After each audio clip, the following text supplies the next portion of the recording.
ریوبری دزگه آگهیان فدرال امریکا جیمز کومی لبردم کمیته آگهیان کنگرس امریکا دوی دوشنبه آماده بو او پشتراست کرد کو اف بی آی لیکولینی لسر دستوردان روسیا ده هلبجارتن سروکاتی امریکا داده کرد.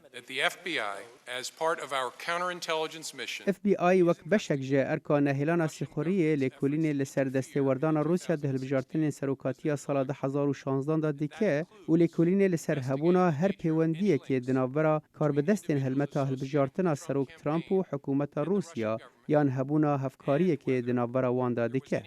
ریوبری اف بی آی دبیجت جبر کو لیکولین هشتا بردوام و مجارکا هستیاره و حبوگ هشتم به انجامکا زلال او نهینیان آشکرا ناکد.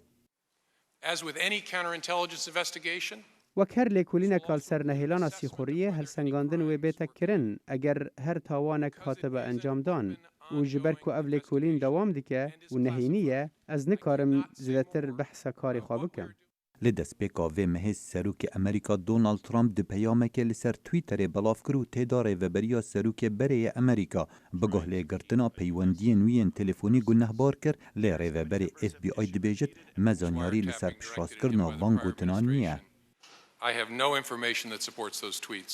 دگل ریزه بو تویتین سروک درباره گهداری کرنا پیوندی نوی جعالی ریوبریا بری و من چه زانیاری لسر پشتوانی کرنا وان تویتانین.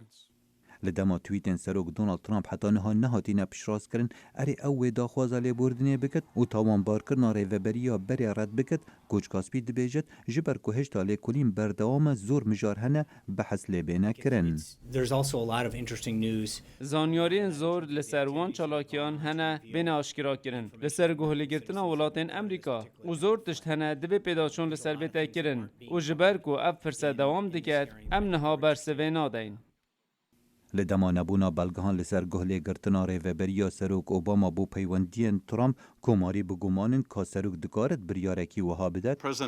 اره سروک اوباما دکاره بخوا بریارکی بده بو گهلی کرنا هر کسکی.